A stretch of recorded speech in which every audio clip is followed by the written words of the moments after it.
Bem-vindos a mais um Talks, hoje com uma psicóloga, terapeuta, autora de 4 livros sobre relacionamento, Amanda Fitas. Vem comigo!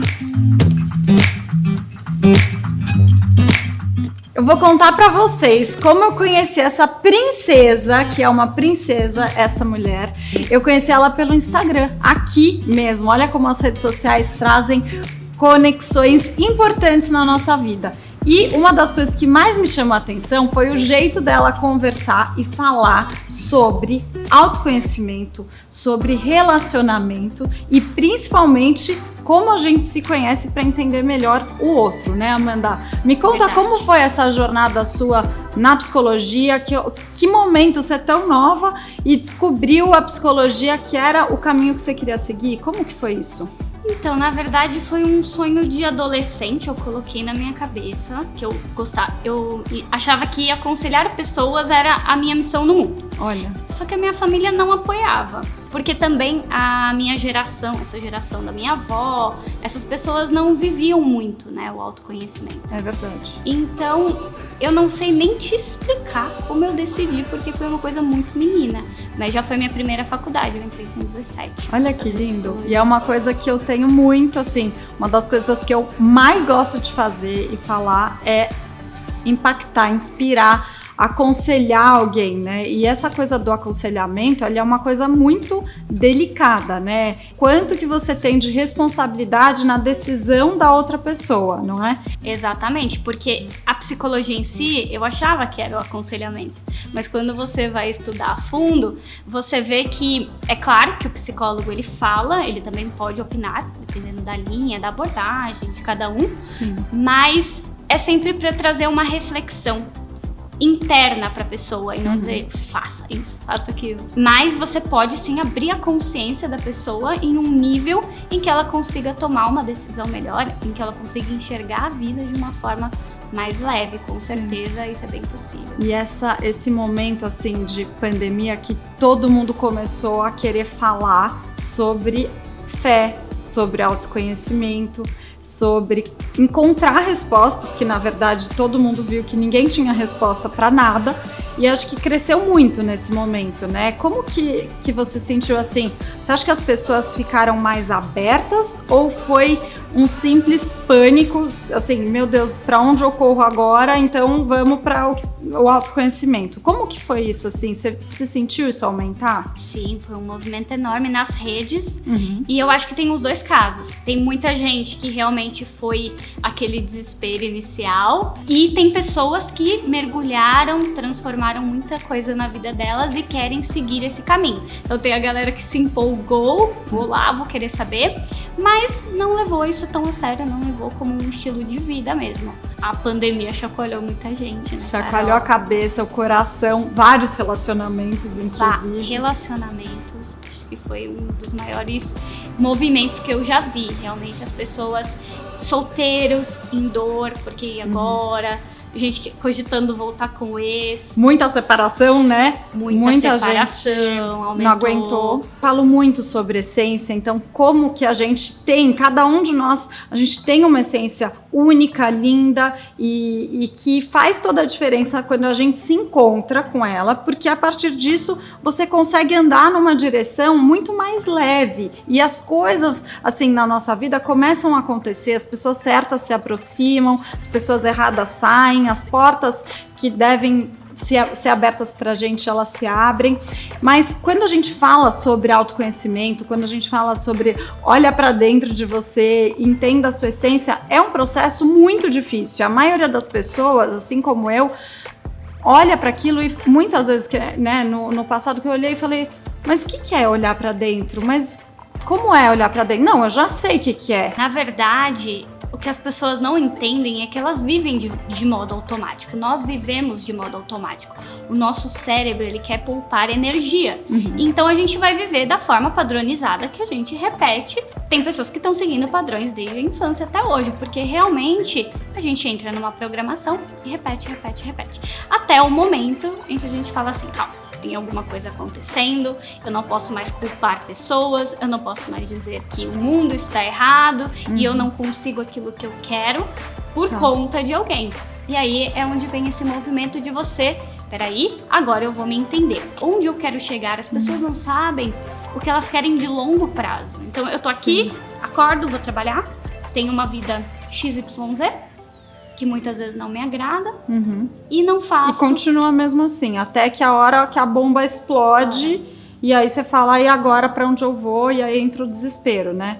Exato. A gente pode falar que esse olhar para dentro pode começar, então, com questionamentos. Isso. Esses questionamentos são saudáveis para esse começo da introspecção, vamos dizer. É o notar, né? Tem algo aqui que não está de acordo com o que eu gostaria. Essa vida aqui não me traz orgulho. Eu tô repetindo padrões que em algum momento eu achei que eram bons, hoje estão me sabotando e eu vou ter que reorganizar. Lógico que eu sempre vou indicar uma terapia, é mais fácil, mas hoje não faltam conteúdos na internet. Só de você assistir esses conteúdos e pensar na sua vida, cara, eu tô fazendo isso daí?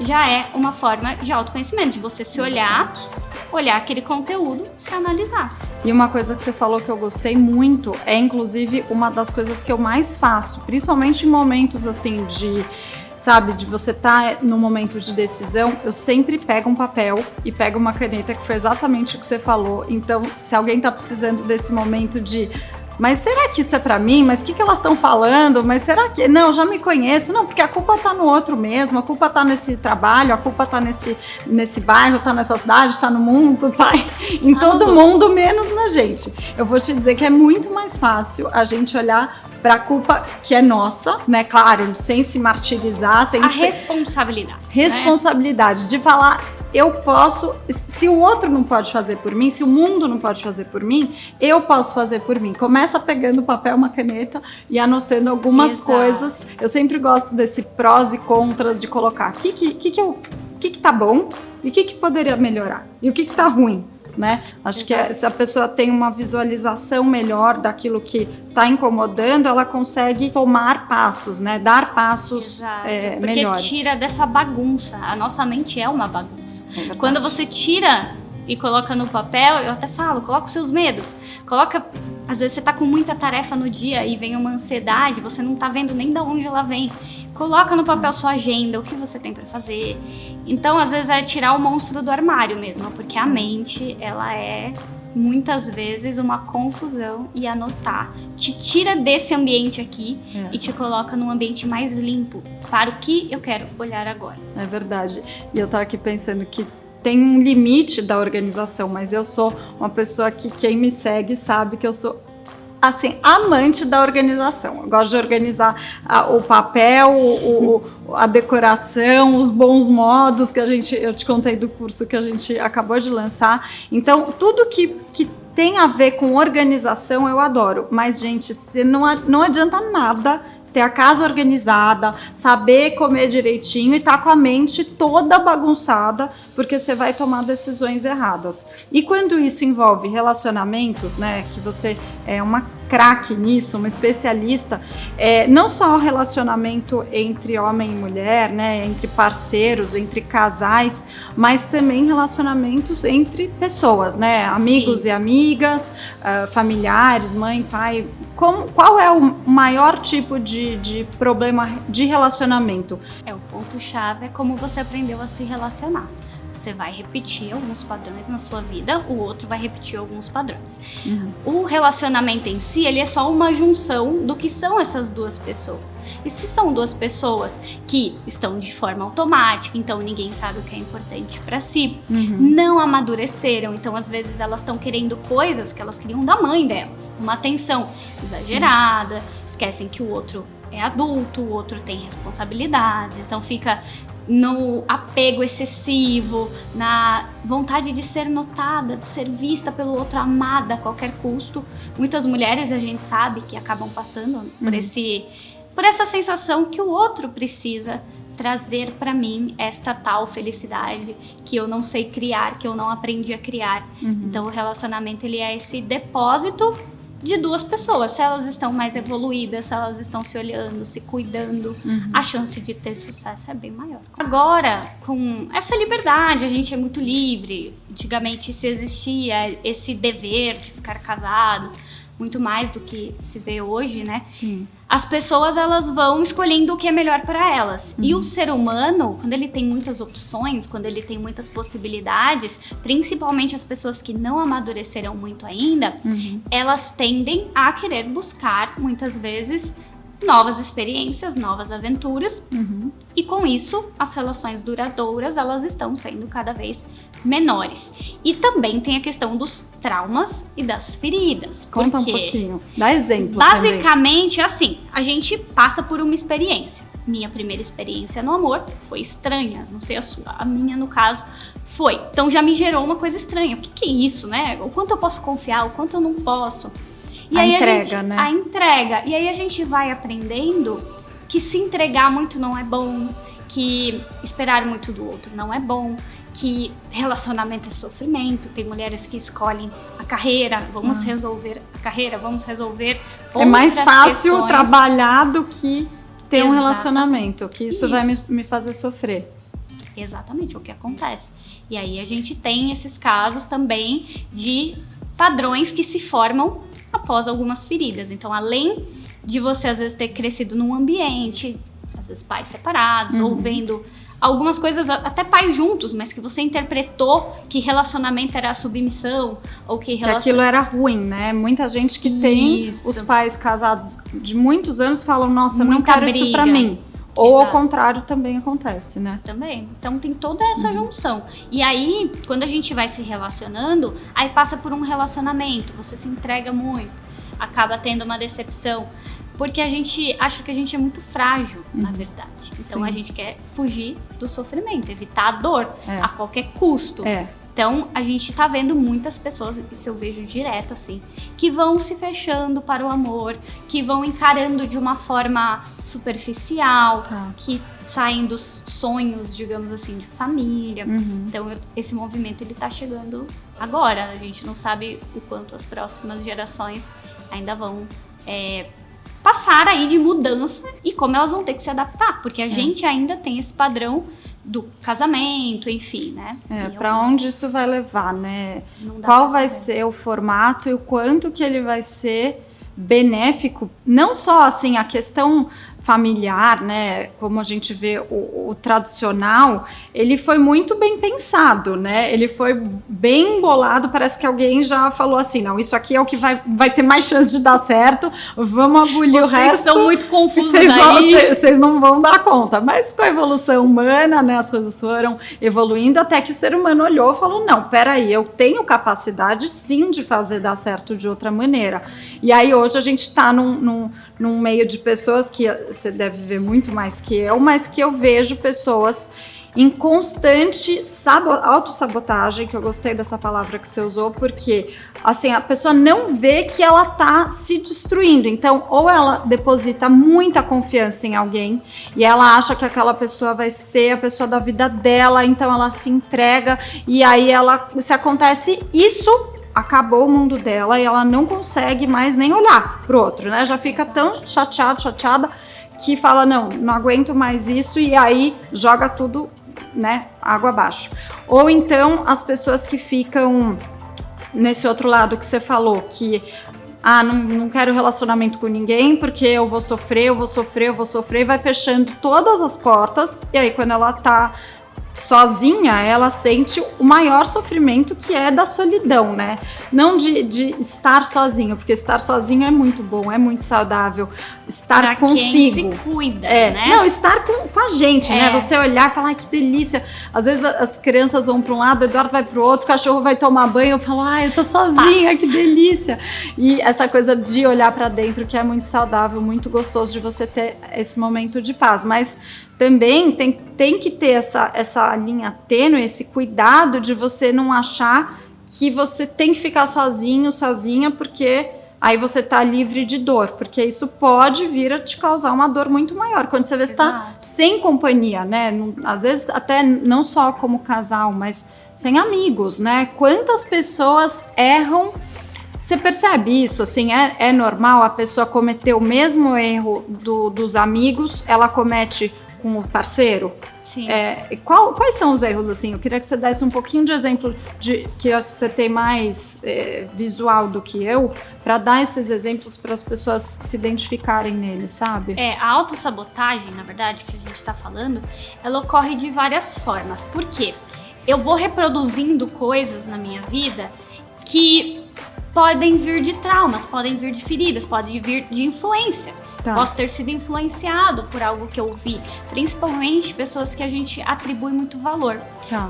Principalmente na infância, pai, mãe, muitas vezes, né? Então, pessoas que você atribuiu muito valor, você tende a ser influenciado por elas. Tá. Então, essa autossabotagem, ela vai acontecer de acordo com aquilo que você entende que é legal ou não fazer. Agora, o que a gente tem que sempre pensar, né? Formas de autossabotagem, por exemplo. A autossabotagem principal é a interna. As pessoas, elas não percebem quanto elas estão se dizendo coisas ruins o tempo inteiro. Porque não percebe. Não vou conseguir, eu sou muito feia, eu sou muito não gorda. Não sou boa o suficiente, o tempo todo. Que é até a questão da insegurança que a gente tinha falado no começo. Então, uma grande forma de autossabotagem que as pessoas repetem muito, até, fulano foi traído. A gente vê esse movimento na internet. Olha o término que aconteceu. Uhum. Porque as pessoas colocam muitas expectativas em terceiros.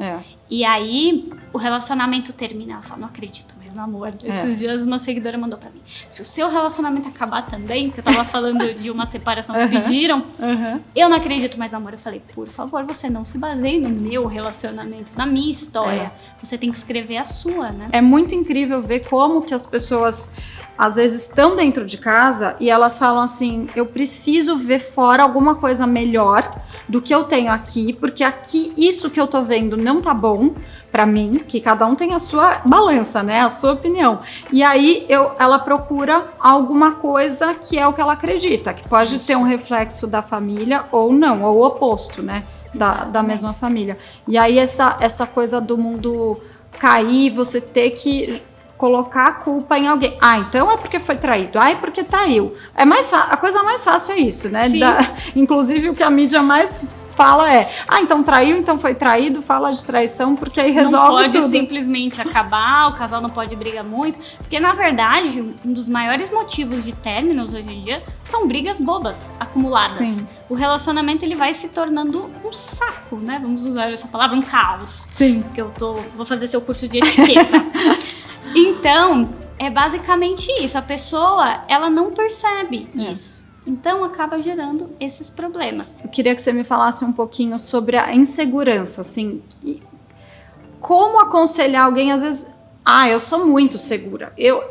Isso que eu mais gosto de olhar. Não, eu sou muito segura, porque eu sou muito isso, sou muito aquilo, eu sou ótima naquilo, sou ótima naquilo. Aí eu olho e falo... Tem segurança também nesses ou não? Sim, é que tem as pessoas que elas vão conseguir se fortalecer emocionalmente o suficiente, ou elas vão conseguir demonstrar muito bem para o mundo, mas internamente. Inclusive, até é curioso isso, mas muitas dessas pessoas que começam um quase relacionamento e some, e muitas vezes é uma pessoa insegura. Ela não acredita que ela pode, isso acontece bastante com homens também. Sim. Compara muitas vezes o passado da companheira, com quem era o ex, com quem era o quê. E tem pessoas que às vezes elas, por insegurança, mas elas não vão dizer isso pra outra pessoa, talvez nem ela se dê em conta. Sim. É só uma coisa dizendo, é pior pra você, isso é problema. Toca um apitinho, medo, né? Não. Responsabilidade. Homem, principalmente, né? Vai querer casar e ter filho. Ai, meu Deus, eu saio correndo. Se passou por uma que cobrava muito, vai me cobrar, minha vida vai ser... Eu vou ter que trabalhar o dobro, como é que eu vou fazer pra dar filho, pra isso, pra aquilo, pra pagar as contas? Deixa eu ficar aqui quietinho, aí às vezes vê que a coisa tá ficando séria e vai embora. Porque a insegurança, ela pode se manifestar de várias formas, até das mais improváveis. Tem pessoas que ficam reafirmando o tempo todo, igual você falou, pra elas se convencerem. Sim. Que elas não estão convencidas ainda disso, mas elas tentam dizer, né? Então, energia fala muito também, eu não sei se você acredita, sim, mas... super. Eu consigo captar, assim, de uma forma muito grande o quanto aquela pessoa, o não verbal dela, porque ela demonstra o quanto ela tá segura, o quanto a gente acha que não, mas a gente fala muito, que bom que você tá ensinando já. Não. A gente fala muito pelo nosso corpo, Sim. pela nossa energia que transparece, chega no outro. Já reparou? Muito. Você consegue saber? O corpo, o olhar, né? O não falado, ele é mais forte do que o falado, né? Do que o falado, com certeza. Me conta um pouquinho dessa coisa da insegurança, por exemplo, com relação à família. A pessoa que teve, de repente, um pai muito duro ou uma mãe que muito protetora, quanto que isso também pode, até para mim, porque sou mãe e você ainda não é, mas já vai usar tudo isso para quando você for. E nós, assim, que temos filhos, a gente tem que ter uma consciência disso para saber o tamanho da responsabilidade que é o que você está comunicando sem falar para os seus filhos, né? Porque a maioria dessa comunicação a gente já está fazendo e está gerando, sim, segurança ou insegurança nas crianças, né? Porque, na verdade, a criança, ela tende a repetir os estados emocionais que o pai mais vive, que o pai e a mãe mais vivem, que o ambiente está. Então, eles têm essa facilidade de repetir essas emoções, mesmo que eles não se deem conta, porque eles são esponjinhas. Uhum. Eu falo que a criança, ela é aberta, né? Não tem racional, não tem um filtro, não tem... Será que isso... A criança, ela faz interpretações malucas. Ela não tá lá se fazendo pergunta como a gente... Não, ela... Anotando no papel, né? Ela é muito emoção, né? Então, se você vai fazer uma dinâmica, eu já fiz pra mim mesma, no caso, pra outras pessoas também, mas eu tinha 2 anos quando meu pai se separou da minha mãe. Tá. Eu consigo sentir, sem lembrar de absolutamente nada, o que eu senti naquele dia, como criança. Uhum. Porque a emoção, ela fica registrada, o impacto fica registrado em nós. E como a gente interpreta esse impacto, mais ainda. Porque como eu interpreto, no meu caso eu interpretei, né? O meu pai, ele se separou da minha mãe. E ele foi embora de casa e eu fiquei pedindo pra ele ficar. Tá. Eu interpretei que eu não conseguia manter relacionamentos. Você não era forte o suficiente. Eu não era capaz. Sim. As pessoas iriam embora, como meu pai foi. E aí eu repeti várias vezes esse ciclo. Então, pra mim, casar... Isso eu não seria capaz, por mais que eu quisesse. Entendi. Então eu me sabotava. Então era melhor acreditar que você nem queria. Que é mais fácil, menos eu sabotava, sofrimento. Eu estragava as relações, sabe? Entendi. E aí eu fui descobrindo um pouco isso, né? Então, para exemplificar aí o que a gente tá falando, tudo que a gente vive fica registrado. É claro que isso não é para responsabilizar os pais, porque o pai não tem como adivinhar tudo, o pai não tem Ele também tá sofrendo ali. Ele também tem dores, ele também vai ter emoções ruins, ele não tem que virar um robô, até porque a criança não quer. E antigamente era muito mais difícil os pais ouvirem sobre... né, terapia, o que a criança... Não se sabia antigamente que era... a criança faz um mundo de fantasia dentro da cabeça dela. Bom, eu não sei quanto antigamente, mas tinha uma época que não se sabia disso, né? Tiveram vários estudos que mostraram que a criança recebia aquilo e criava um mundo da fantasia do jeito que ela queria. Então, você criou que você era a culpada, né? A coisa mais fácil que eu sei por causa dos meus filhos, né, e de me informar, que hoje a gente tem essa oportunidade de dar um clique e se informar de qualquer assunto com a maior facilidade do mundo. Então, de me informar e ver o quanto que eles podem estar gerando de fantasias e fazendo essas associações e que isso vai ser levado para os relacionamentos futuros, né? Isso é o mais importante, assim, e é lindo isso de você conseguir acessar e você tá dando um testemunho que é possível você acessar um sentimento, uma emoção de um tempo que você nem se lembra, nem assim, matematicamente se lembraria, seria impossível de lembrar, mas que você hoje ressignificou, né? Sim. Essa palavra que a gente tem escutado e usado tanto, que você pode ir lá atrás, você pode sim acessar, pode doer na hora que acessa, mas quando você ressignifica, você tira uma tonelada de peso de cima de você, dos ombros ou das emoções, da onde você está carregando isso, né? É claro que a gente não vai conseguir abrir esse banco inconsciente todo. Sim. Você não precisa ir atrás de cada momento que foi ruim da sua infância para conseguir se conhecer hoje, para conseguir... Sim. É um caminho longo, né? É um caminho Mas longo. Acho que só da pessoa começar a entender que ela pode fazer algo por ela e que ela pode começar a escrever, como a gente falou, o que está incomodando, ela pode esperar menos do mundo e fazer mais por ela. Que eu acho que isso é o principal, assim, que fica do autoconhecimento, é que você é a pessoa que vai conseguir mudar a sua própria vida, né? Conforme as escolhas que você vai fazer. E assistir um vídeo desse é uma escolha, anotar quando você terminou de assistir também é uma escolha, olhar e criar críticas construtivas, não críticas que vão te deixar lá para baixo e você vai querer, ai, que horror, não, nada tá bom mesmo. Não, crítica de falar, poxa, isso aqui eu faço errado, nossa, eu cobro todo mundo, nossa, eu culpo todo mundo, nossa, eu erro muito. Então pega isso, vamos lá, o que eu posso fazer para melhorar cada uma dessas áreas, né?